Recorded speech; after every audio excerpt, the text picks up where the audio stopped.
Hello everyone, welcome to infinity study. मैं शुभित मिश्रा आज Madhya Pradesh police की प्रीवियस ईयर का सेकंड लेक्चर लेके आ रहा हूँ। ठीक है, इसमें हम पूरी तरीके से विधिवत तरीके से आपको सारे क्वेश्चन को कवर कराएंगे। इसमें से कम आपके एक क्वेश्चन से 10 क्वेश्चन तैयार होंगे, इतना डिटेल में हम कवर कर रहे हैं। फर्स्ट लेक्चर यदि आपने नहीं देखा है तो उसको भी जरूर जाकर देखें। तो आज स्टार्ट करते हैं। आप हमारे चैनल को सब्सक्राइब कर लीजिए यदि आपने अभी तक सब्सक्राइब नहीं किया है, और वीडियो को ज्यादा से ज्यादा शेयर जरूर कर दीजिए। यदि आपको इस वीडियो से लेकर कोई भी डाउट हो तो आप हमें कमेंट बॉक्स में पूछ सकते हैं, और डिस्क्रिप्शन में हमने सोशल मीडिया के अपने लिंक दे दिए, वहां से भी जाकर आप अपने डाउट पूछ सकते हैं। तो आइए स्टार्ट करते हैं। सबसे पहला क्वेश्चन है कि भीलों के निवास स्थल को क्या कहा जाता है। तो भीलों के निवास स्थल को हम फाल्या कहते हैं। अब देखो एक चीज ध्यान रखना कि फाल्या यदि ऑप्शन में नहीं आता है, ऑप्शन में होता है कु, तो आपको क्या लगाना है कु, वहां पर फाल्या नहीं होगा। तो ठीक है, अब देखते हैं कु और फाल्या में क्या डिफरेंस है। मान लो 3-4 ऐसे घर हैं भीलों के, तो हम उनके ऐसे 3-4 घरों के समूहों को क्या कहा जाता है, कु कहा जाता है। और इस तरह के कु के समूहों को क्या कहते हैं, हम फाल्या कहते हैं। ठीक, ये चीजें ध्यान रखना। एक क्वेश्चन और भीलों से पूछा जाता है कि भीलों के गांव को क्या कहा जाता है। तो भीलों के गांव को हम कहते हैं पाल। और दूसरा यहां से एक क्वेश्चन और पूछा जाता है कि कौन से इतिहासकार ने भीलों को बनपुत्र कहा है। तो बनपुत्र किसने कहा है भीलों को, आपके हमारे एक इतिहासकार थे कर्नल टॉड। कर्नल टॉड, ठीक है ना। और एक और थे टॉलमी। टॉलमी का नाम आपने सुना होगा अच्छी तरीके से हिस्ट्री में, कि टॉलमी ने भीलों को क्या कहा है, फिलाइट कहा है। फिलाइट, फिलाइट का मतलब होता है तीरंदाज, तीरन। ठीक, इसके बाद भील के बारे में और थोड़ा सा जानकारी देख लो कि मध्य प्रदेश की ये सबसे बड़ी जनजाति है। क्वेश्चन पूछा जाता है कि मध्य प्रदेश की सबसे बड़ी जनजाति कौन सी है। मध्य प्रदेश की सबसे बड़ी जनजाति है भील। और भारत की दूसरी सबसे बड़ी जनजाति है,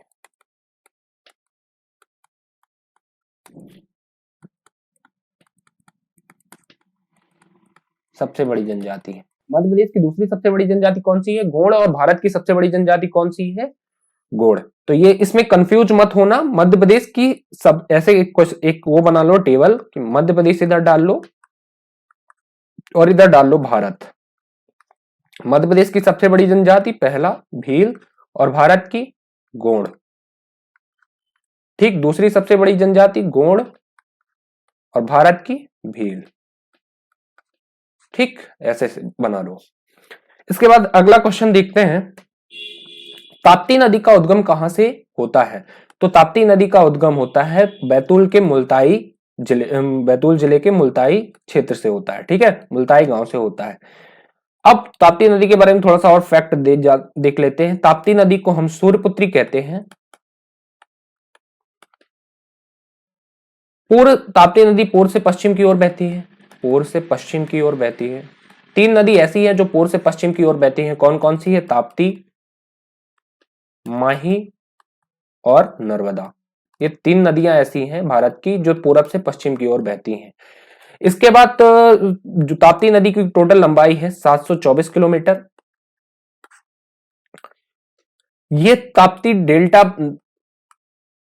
नहीं बनाती है, एस्चुरी बनाती है, एस्चुरी बनाती है।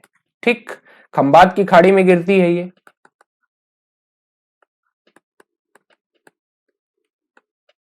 खंबात की खाड़ी यानी अरब सागर में गिरती है। ताप्ती नदी के किनारे जो सूरत शहर बसा हुआ है, सूरत शहर ताप्ती नदी के किनारे बसा हुआ। तो ये क्वेश्चन है, इसे महाराष्ट्र की हम लाइफ लाइन कहते हैं।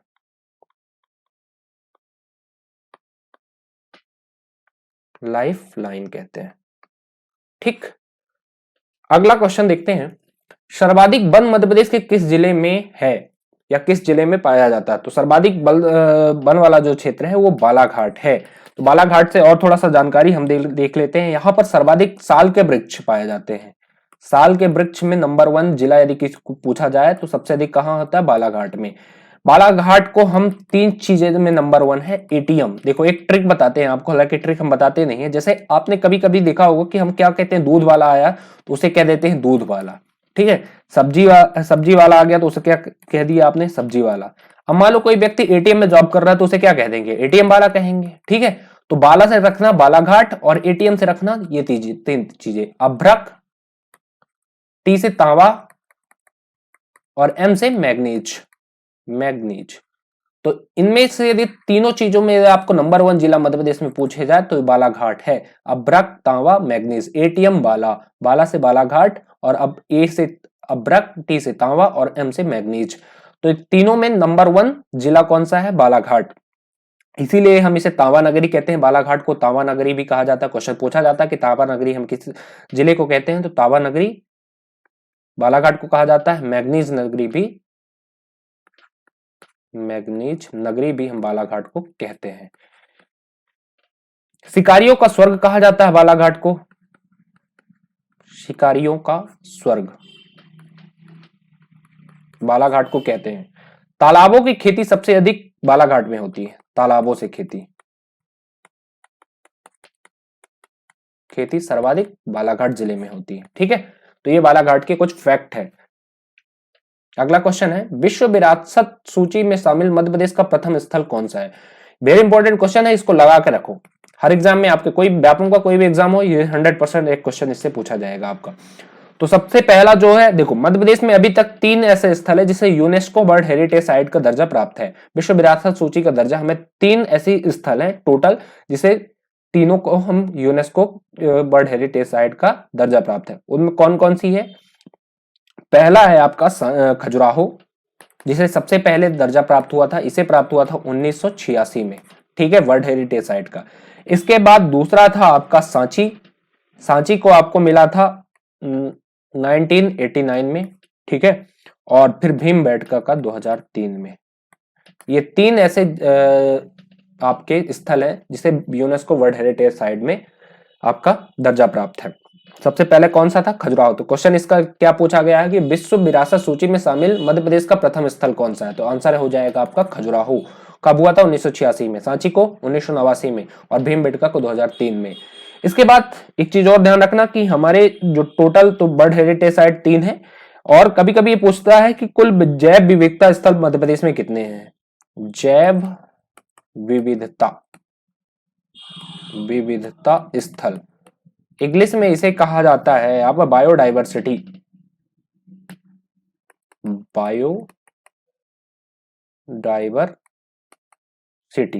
ठीक है, तो टोटल 3 स्थल मध्य प्रदेश के हैं जिसे जैव विविधता स्थल घोषित किया गया है। पहला है नारो हिल्स। दूसरा है आपका पातालकोट। और तीसरा है आपका अमरकंटक। ये 3 स्थल है जिसे हम बायोडायवर्सिटी स्थल यानी जैव विविधता स्थल घोषित किए हैं या प्राकृतिक विरासत स्थल घोषित किए हैं। ठीक है, तो नारो हिल्स कहां पर स्थित है? नारो हिल्स स्थित है सतना में। पातालकोट है आपका छिंदवाड़ा और अमरकंटक है अनूपपुर जिले में। तो ये 3 ऐसे हैं जो आपके बायोडायवर्सिटी स्थल है। अब कमेंट करके आप बताओ कि भीमबेटका कहां पर स्थित है। भारत में स्लेट उत्पादन में एकमात्र जिला कौन सा है? तो मतलब पूरे भारत में एकमात्र ऐसा कौन सा जिला है जहां पर स्लेट उत्पादन होता है? तो आंसर है आपका मंदसौर। मंदसौर के बारे में थोड़ा फैक्ट जान लेते हैं। मंदसौर अफीम उत्पादन में नंबर 1 है। अफीम उत्पादन में सबसे अधिक अफीम उत्पादन मध्य प्रदेश में मंदसौर में होता है, नंबर 1 है। ठीक है, जिला शिवना नदी के तट पर स्थित है मंदसौर।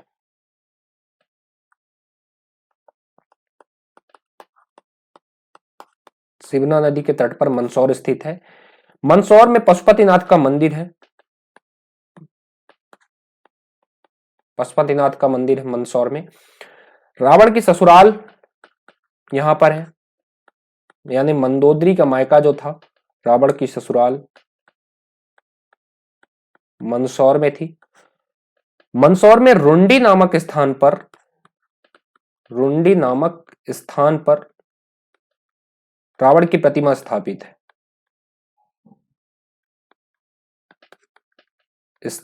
है। ठीक है, जिसके 10 सिर हैं। एक कहानी बताते हैं आपको कि जब यहाँ की औरतें यहाँ से इस प्रतिमा के पास से गुजरती हैं तो अपना सर ढक लेती हैं। पता क्यों? क्योंकि ये यहाँ का इसे क्या मानती हैं, मतलब कि ससुराल थी, तो जिसके कारण यहाँ के लोग, इस यहाँ की औरतें रावण के मंदिर से गुजरती हैं तो सर ढक लेती हैं। और यहाँ पर रावण को गाली दी जाती है, पता, गाली गाई जाती है, गाली दी जाती है। अब भाई ससुराल है तो ससुराल में तो गाली गाई जाएगी, तो इसीलिए ये चीजें ध्यान रखना। मंदसौर में ही चंबल नदी पर गांधी सागर बांध बंधा है। मंदसौर में ही गांधी सागर बांध है, और किस नदी पर है? चंबल नदी पर है, चंबल नदी पर। ये फैक्ट लिख लेना, बहुत ही इंपॉर्टेंट है आपके हर एग्जाम में। हर जितने मैं क्वेश्चन बता रहा हूं ना, सारे ये जो एक्स्ट्रा फैक्ट बता रहा हूं ना, तो आपके कोई ना कोई एग्जाम में जरूर आए, व्यापम के सभी एग्जामों में से। आप पेपर उठाकर प्रीवियस ईयर के देख लेना कि मंदसौर किस नदी के किनारे स्थित है। शिवना नदी के किनारे, ये क्वेश्चन आ चुका है। आगे देखते हैं अगला क्वेश्चन। सिलेट उत्पादन में नंबर 1 जिला कौन सा है? मंदसौर। हीरा उत्पादन में मध्य प्रदेश का देश में स्थान कौन सा है? पहला स्थान है। पूरे मध्य प्रदेश हीरा उत्पादन में सबसे नंबर 1 है। और कौन से जिले में होता है हीरा निकलता है मध्य प्रदेश के? तो पन्ना जिले में। ये चीजें ध्यान रखना, पन्ने जिले से हम हीरा का उत्पादन करते हैं। एक और क्वेश्चन और देख लो इससे। हीरा पार्क कहां बन रहा है मध्य प्रदेश में? 2 जगह बन रहा है। पहला बन रहा है इंदौर में, और दूसरा बन रहा है पन्ना में। तो 2 पार्क बन रहे हैं हीरा पार्क।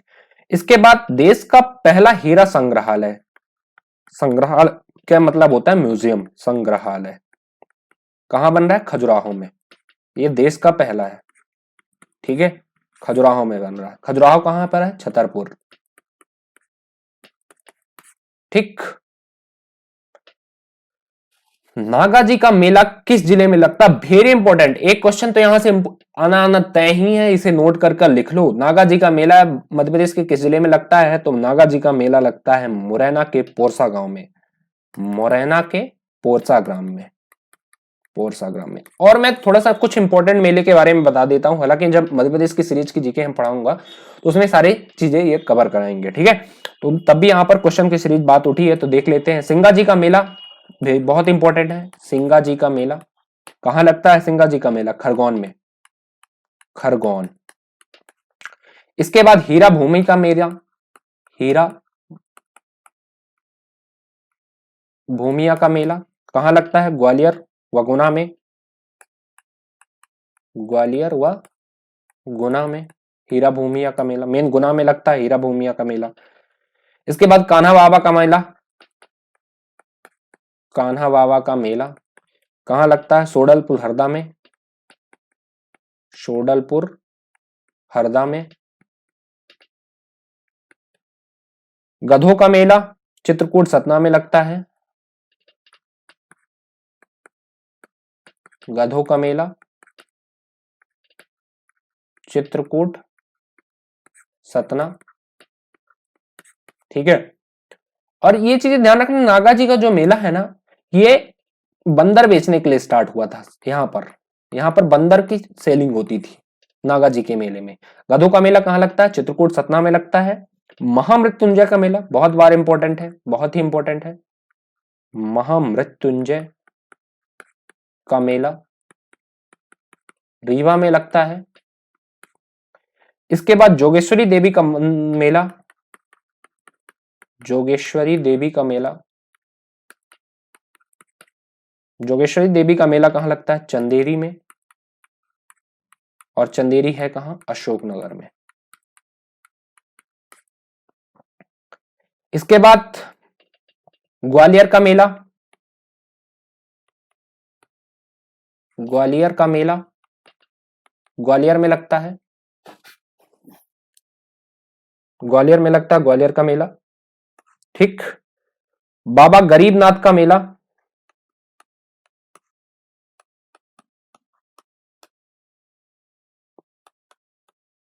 बाबा गरीबनाथ का मेला कहां लगता है? शाजापुर में।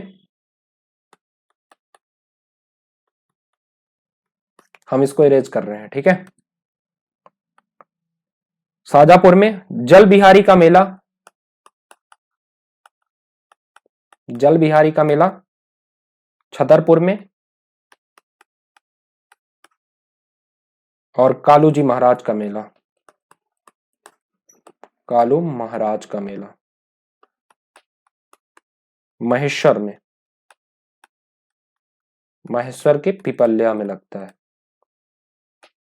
और महेश्वर आता कहाँ है, किस जिले में, खरगोन जिले में।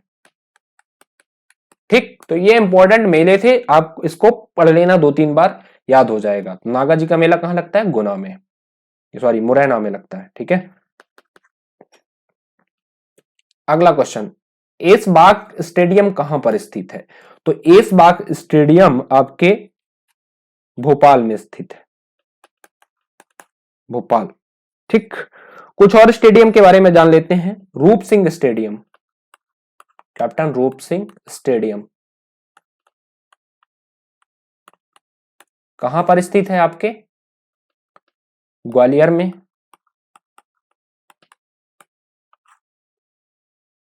अभय प्रसाद, इंदौर। नेहरू स्टेडियम,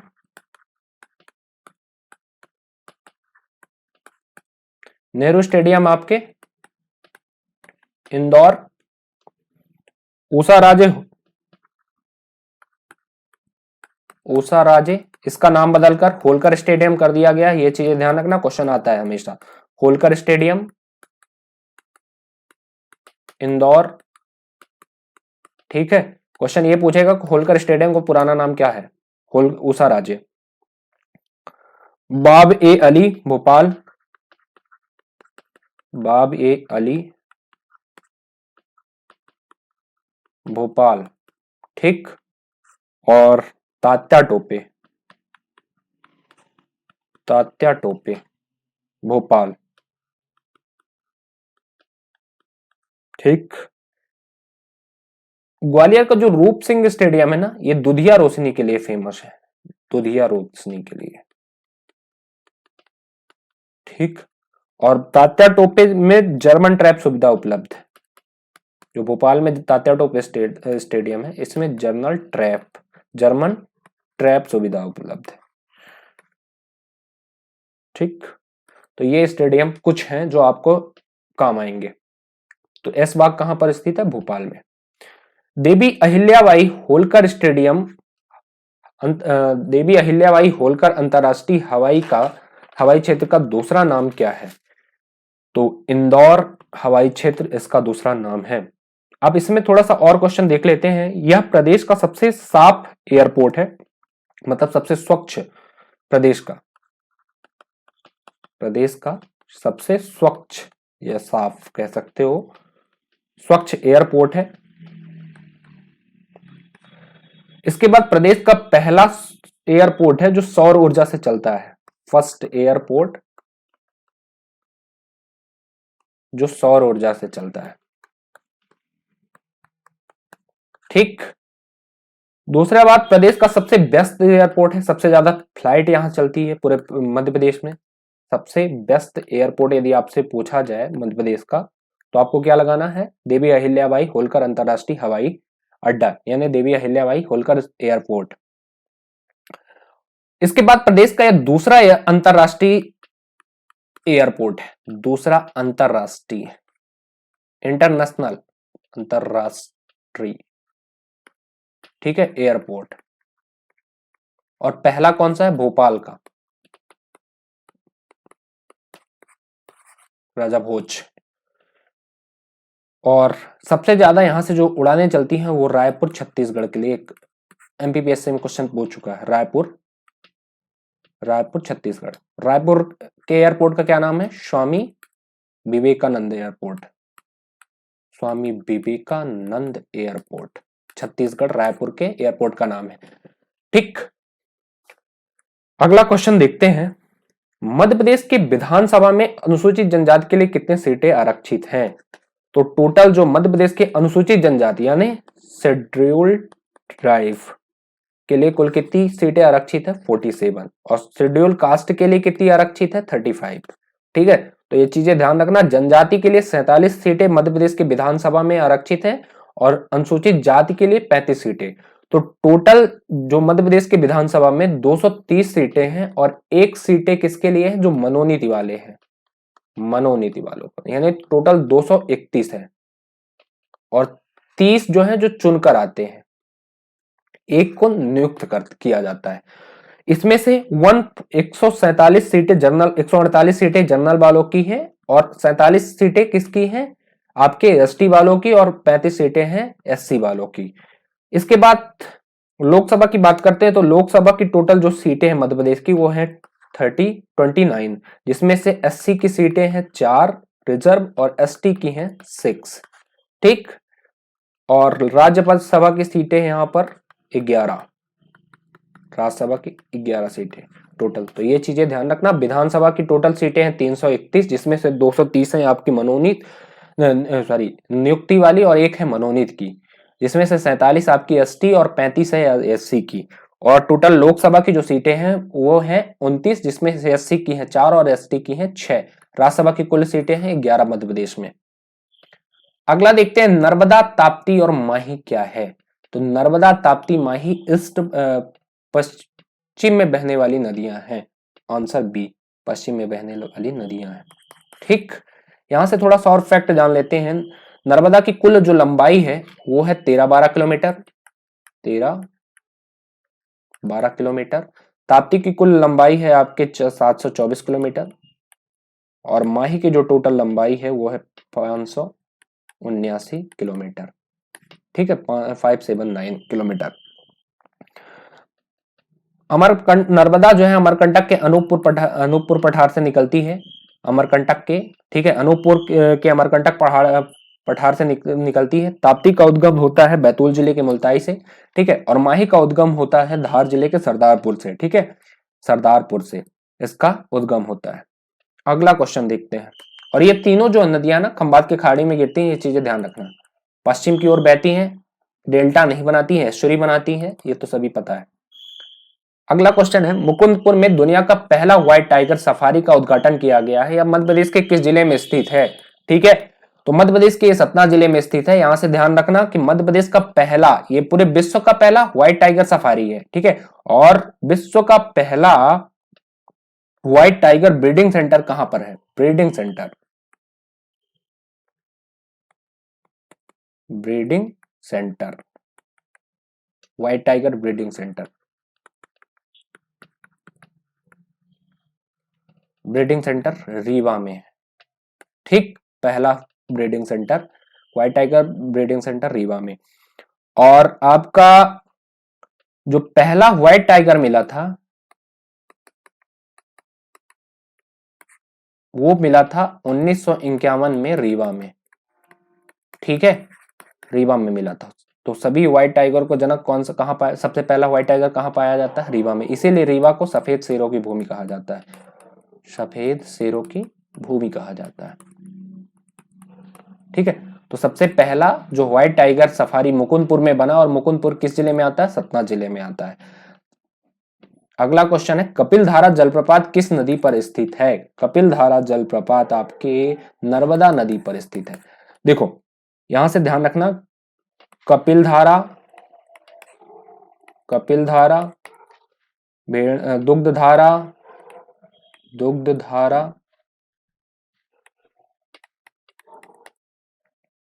दुर्गाधारा, दुर्गाधारा और शंभुधारा, ये जलप्रपात आपके अनूपपुर जिले में नर्मदा नदी पर है, अनूपपुर जिले में, ठीक, नर्मदा नदी पर। इसके बाद धुआंधार, धुआंधार, भेड़ाघाट जबलपुर में, ठीक है। धुआंधार जलप्रपात कहां पर है, भेड़ाघाट जबलपुर में। इसके बाद सतधारा, अर्जुन कुंड और भीमकुंड, ये हैं आपके नरसिंहपुर में, नरसिंहपुर जिले में नर्मदा नदी पर। और मंधार, दर्दी खंडवा पर स्थित है, सहस्त्रधारा, सहस्त्रधारा महेश्वर में, महेश्वर कहां पर है? खरगोन में, खरगोन में। और एना गुजरात में स्थित है, एना गुजरात में। ये आपके नर्मदा नदी पर जो सभी वाटरफॉल है वो उसको हमने बता दिया। कपिलधारा, दुग्धधारा, दुर्गाधारा, शंभुधारा अनूपपुर जिले में है। धुआंधार भेड़ाघाट जबलपुर पर स्थित है। सतधारा अर्जुन कुंड, भीमकुंड नरसिंहपुर जिले में स्थित है। इसके बाद मंदार और दर्दी खंडवा पर स्थित है। सहस्त्रधारा महेश्वर पर स्थित है, महेश्वर खरगोन में। और एना गुजरात पे है। तो ये नर्मदा नदी पर जो टोटल आपके वाटरफॉल है यानी जलप्रपात है, कहाँ कौन कौन से जिले में स्थित है, ये सारी चीजें आपको पढ़ना है। ठीक है। इसके बाद अगला क्वेश्चन है कि कवि, लेखक एवं पत्रकार को हिंदी में उनके कार्य हिम तरंगिणी के लिए पहले साहित्य अकादमी पुरस्कार से सम्मानित किया गया। कौन सा ऐसा कवि है जिसे कौन सा ऐसा कवि है या लेखक या पत्रकार है जिसे पहले साहित्य अकादमी पुरस्कार से सम्मानित किया गया था? तो ये थे पंडित माखनलाल चतुर्वेदी। पंडित माखनलाल चतुर्वेदी का जन्म होशंगाबाद के बंबई ग्राम में हुआ था। बंबई ग्राम, ठीक है, होशंगाबाद जिले के होशंगाबाद जिले के बंबई ग्राम में हुआ था। इनकी कुछ कविताएं पूछी जाती हैं, बहुत ही इंपॉर्टेंट है, ये चीजें ध्यान रखना। पहला नोट करना, हिम किरीटनी, हिम किरीटनी, पुष्प की अभिलाषा, अभिलाषा, कर्मवीर पत्रिका, और ठीक है। तो ये क्वेश्चन आप, ये इनकी कुछ कविताएं हैं, कुछ वो हैं, रचना है जो हमेशा पूछी जाती है कि हिम किरीटनी किसकी रचना है? तो पंडित माखनलाल चतुर्वेदी की। पुष्प की अभिलाषा पंडित माखनलाल चतुर्वेदी, और कर्मवीर पत्रिका। एक क्वेश्चन और पूछा जाता है कि एक भारतीय काव्य की आत्मा किसे कहा जाता है? तो पंडित माखनलाल चतुर्वेदी को एक भारतीय काव्य की आत्मा कहा जाता है। भारतीय काव्य की आत्मा कहा जाता है। ठीक। अगला, कौन सा क्रिकेट स्टेडियम मध्य प्रदेश पर स्थित नहीं है?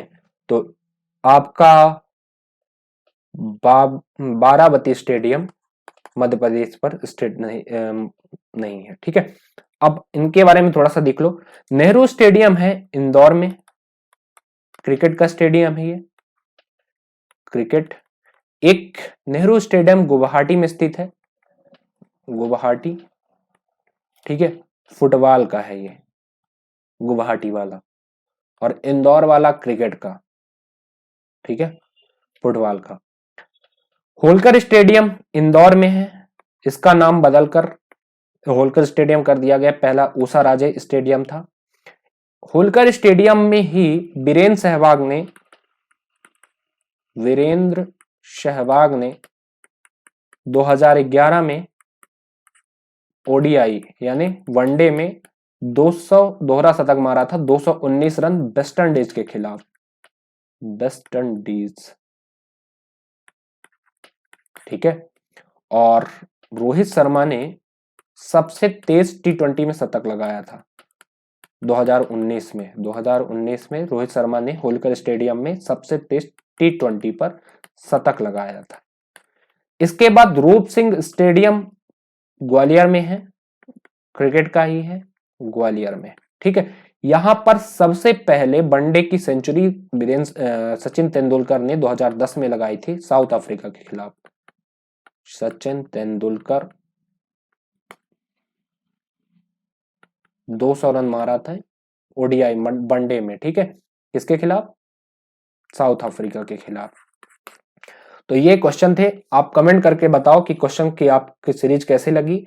यदि आप चाहते हो कि हम ये सीरीज कंटिन्यू करें तो आप कमेंट करके जरूर बताएं, और वीडियो को ज्यादा से ज्यादा शेयर जरूर करें। इन्फिनिटी स्टडी के बारे में आप 3 लोगों को जरूर बताएं। तो थैंक यू सो मच, मिलते हैं नेक्स्ट वीडियो में। Thank you for watching infinity study.